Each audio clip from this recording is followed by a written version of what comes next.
Yazalım, hala da yol aç.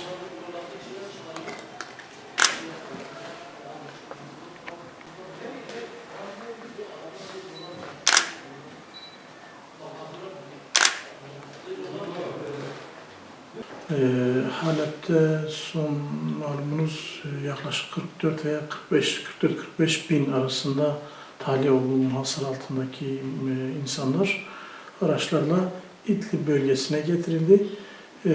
O hasta olan ve durumu ağır olan insanlar sadece bunlar Türkiye tarafına alındı ve İç Anadolu ve Batı'ya doğruki hastanelere götürüldü, tedavileri yapılıyor. Geri kalan tamamen İdlib bölgesinde, burası muhaliflerin kontrolünde olduğu için o bölgede şu anda tutuluyor. Gerek İHA olsun, AFAD olsun, Kızılay olsun bu bölgede şu anda çadır kentler kuruluyor hızlı bir şekilde. Bu çadır kentler bitirildi mi inşallah insanlar burada bir süreliğine hayatlarını idame edecekler. Bu insanların bizim aklımıza gelebilecek her türlü insani yardım, insani yaşam için bir insanın ihtiyaç duyacağı her şeye ihtiyaçları vardır.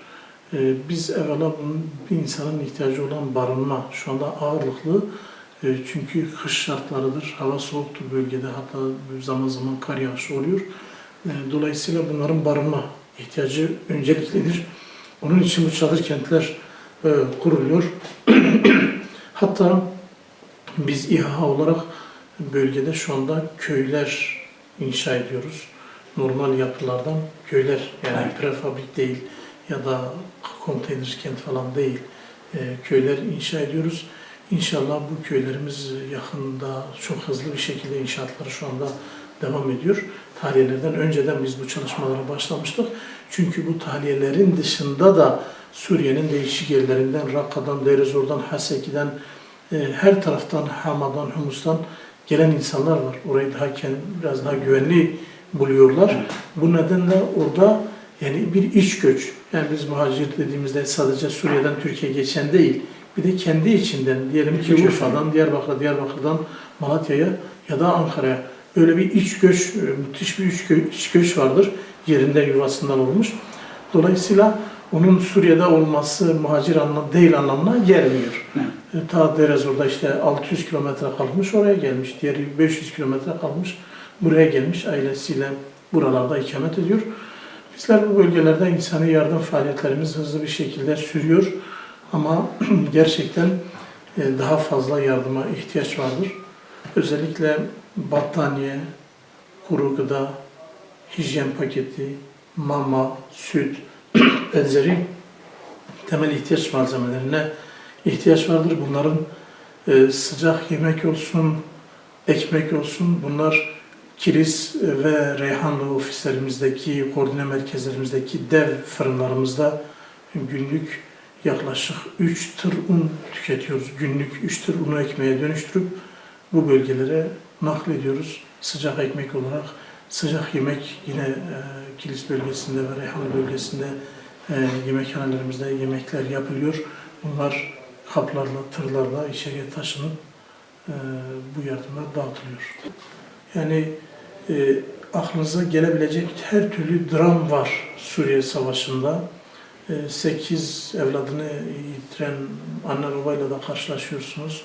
Her şeyini, hiçbir şey kalmamış. Ne evi, ne çoluk, ne çocuk kalmamış. Tek başına kalan bir kadınla da karşılaşabiliyorsunuz. Hiçbir çocuğunu kaybetmemiş ama evini ve diğer şeylerini kaybetmiş, yurdunu. İnsan yuvasını kaybetmesi çok ağırdır. Elbette evlat, insan, can en önemlisidir.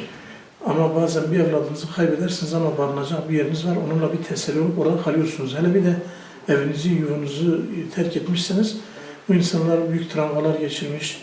Gerek Türkiye'ye gelenler olsun, gerek orada olsun.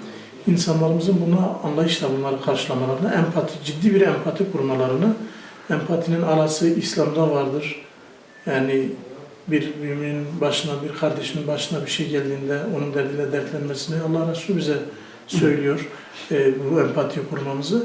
Bizler de kendi eşlerimizi, kendi çocuklarımızı, kendi annemizi, babamızı, kız kardeşimizi nasıl düşünüyorsak bunlar da Allah'ın bize kardeş kıldığı insanlardır. Bu nedenle yani onları anlamak zorundayız. Başka şeyimiz yoktur. Özellikle İdlib bölgesini Türkiye'ye yakın olması ve muhaliflerin kontrolünde olması münasebetiyle bu insanlar buralara geliyor ve tahliyeler de buralara yapıldı. Ama Allah korusun bununla beraber bu defa başka bir tehlike barındırıyor. Yarın öbür gün buraya muzalimlerin buraya saldırmayacağının garantisi yoktur. Bilmiyorum, bu tahmini bir şeydir.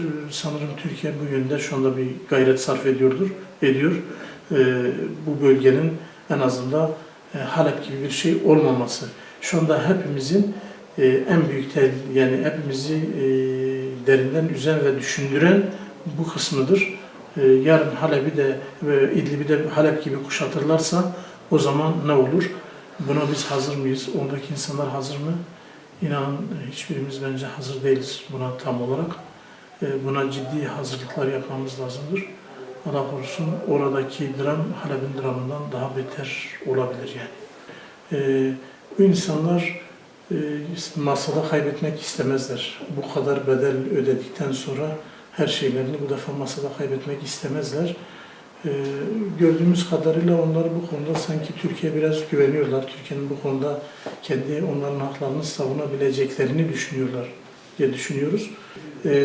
İç taraflardan göç eden, savaştan kaçan bütün insanlar şu anda bu bölgelerde ya kurduğumuz çadır kentlerde ya da başka kurum kuruluşların kurduğu çadır kentlerde ya da kendi imkanlarıyla derme çatma bir şeyler yapmaya çalışıp oralarda çoluk çocuğuyla barınmaya çalışıyor. Onlar da çok önemsiyorlar. Bunun yani güvenli bir şekilde korunması, buranın bombalanmaması, buranın savaştan ayrı tabir yerindeyse tutulmasını istiyorlar ve bu burada olursa aslında Türkiye için de hepimiz için de iyi olur. O insanlar orada bu yardımları yaparız. Güvenli bir şekilde ihtiyaçlarını orada gideriz. Burada sosyolojik başka vakalara, başka şeylere de belki engel olmamış olur. Maalesef işte bir yerden sonra insanlar bıkkınlık, bezginlik oluyor. İşte bu Suriyeliler şöyle böyle demeye başlıyor. Ve bu insanlar kendi toprak parçası olan bu güvenli bölge dediğimiz bölgede olurlarsa hem onlar için hem bizim için inanın daha faydalı olur. Bir kere şunu baştan söyleyeyim. Gerçekten yani Türkiye olarak biz imtihanımızı iyi veriyoruz. Ben o kanaatteyim. Genel anlamda hakikaten iyi bir imtihan veriyoruz. İyi bir ensar ruhu yaşıyoruz. Yani tarih kitaplarında değil sadece de gerçekten ensar nasıl olacak bu noktada dünyaya bir örnek oluyoruz. Rabbim inşallah bu noktada halkımıza daha güç ve kuvvet versin. Ve bu noktada bizi daha iyi bir ve beraber eylesin inşallah. Tabii ki acılar hakikaten artıyor. Hele bir de işin gittiğinizde televizyon ekranından değil de birebir yaşadığınızda da o da çok sana hakikaten büyük bir acı veriyor. Ama o acının arefesinde hemen bu sefer veya sonrasında daha çok gayret de veriyor. Yani işte daha çok gayret de etmeniz gerekir. Yani biz daha çok çalışmamız lazım ki mazlumlar daha az olsun. Mazlumların o kanayan yarası, gözyaşı daha çabuk dinsin.